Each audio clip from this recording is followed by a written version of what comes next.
Olá, pessoal, estamos aqui para mais um episódio do BRM News, seu podcast de notícias diárias sobre os mercados regionais brasileiros. O podcast que faz parte do ecossistema BRM Podcasts. E hoje aqui comigo, o João. Fala, Amanda. Fala, pessoal.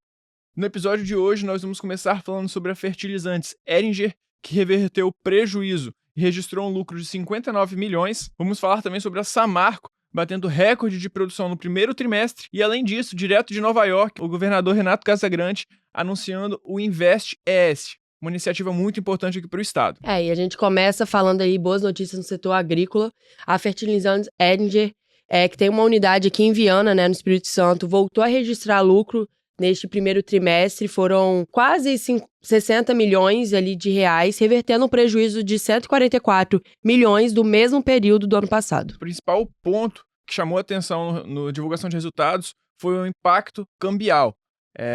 Esse impacto foi positivo e na ordem de 291 milhões de reais, que acabou impulsionando o resultado da empresa. Além disso, tiveram algumas outras linhas de prejuízos financeiros que foram convertidos em ganhos, mostrando um avanço significativo na parte operacional da empresa. Esse é um reflexo também do ambiente macroeconômico um pouco mais estável e a força da cadeia agro aqui no estado. Falando nessa força produtiva, a Samarco ela também surpreendeu. Ela atingiu 3,2 milhões de toneladas de pelotas e finos de minério de ferro entre janeiro e março. É o maior volume desde a retomada das operações.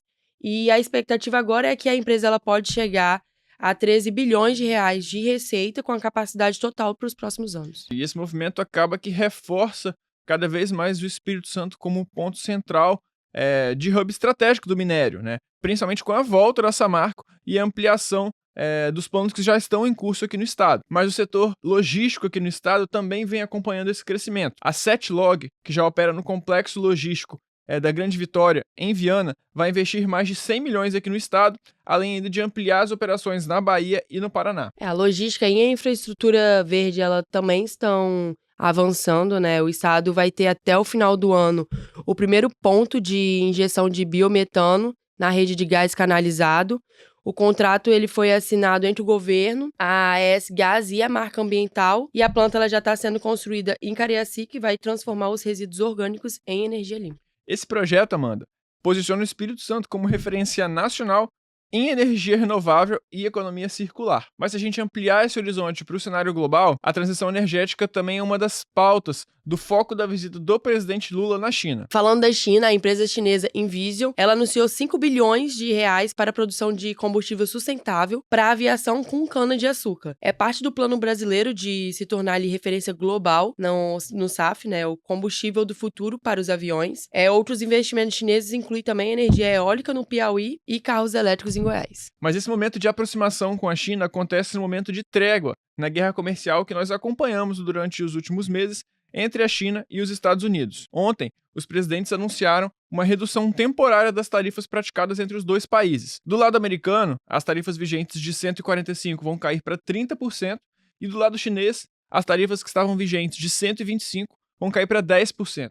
Ia ser um grande alívio em todos os mercados e no comércio global. Por outro lado, essa reaproximação entre China e Estados Unidos, ela gera ali dúvidas sobre o papel do Brasil. A soja brasileira, por exemplo, ela pode perder espaço se a China voltar a comprar mais dos americanos para equilibrar ali sua balança comercial. E os reflexos começam a chegar aqui.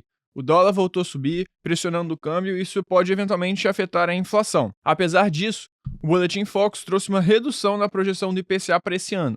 Uma redução marginal de 5,53 para 5,51, mas ainda continua bem acima da meta. E o Banco Central ele já sinalizou mais uma alta da Selic agora em junho, que a gente deve encerrar esse ciclo em 15%. A expectativa é de corte só em 2026. E, por enquanto, o Brasil ele segue com uma das maiores taxas reais de juros do mundo. E no meio disso tudo, Amanda, nós estamos entrando numa semana muito agitada de calendário corporativo. Muitas empresas divulgando resultado, e ontem foi a vez da Petrobras, que registrou um lucro de 35 bilhões no primeiro trimestre, alta de 48% em comparação com o mesmo período do ano passado. Mas se tirarmos os efeitos não recorrentes que foram reportados no resultado, o lucro foi menor, mas mesmo assim ainda muito significativo, na ordem de 23 bilhões. A expectativa aqui é que a empresa distribua cerca de 11,7 bilhões de reais em dividendos durante os próximos meses. E fechando o panorama nacional, a avaliação negativa do governo Lula caiu pela primeira vez em 8 meses. Ainda assim, quase 48% considera o governo ruim ou péssimo. A percepção regular, ela cresceu, o que mostra um momento de transição no humor do eleitorado, né? E agora uma notícia importante que vem diretamente do evento que ocorreu ontem, o Brazilian Regional Markets em Nova York, promovido aqui pela Apex. Teve a presença do governador do Espírito Santo, Renato Casagrande, que oficializou a criação do Invest ES, um escritório de negócios voltado para vender as potencialidades do Espírito Santo para o Brasil e para o mundo. O Invest ES, ele está ligado à Secretaria de Desenvolvimento e tem como missão ali atrair investimentos com foco em desenvolvimento sustentável. O escolhido para comandar a agência é o empresário Rogério Salume, fundador da Wine. O Casagrande destacou o perfil do empreendedor dele para liderar essa nova fase no estado. Essa é uma iniciativa muito importante que algumas outras onças brasileiras já vêm trazendo há algum tempo, e o Espírito Santo oficializando isso é um grande passo. Durante o evento, o governador também anunciou uma outra novidade, que é o Fundo de Descarbonização do Estado, com 500 milhões para financiar projetos ligados à redução de emissões. A meta é cortar 27% das emissões até 2030 e atingir a neutralidade de carbono até 2050. É mais um passo ali para a gente consolidar o Espírito Santo como uma vitrine de inovação, sustentabilidade e desenvolvimento econômico, né? Se conectando com o que há de mais estratégico no mundo. E essa foi mais uma edição do BRM News. Obrigado a todos vocês que nos acompanharam em mais uma edição. Não deixe de nos seguir tanto no YouTube quanto no Spotify para ficar por dentro de todas as novidades do evento que aconteceu nessa semana. E até o próximo episódio. Tchau!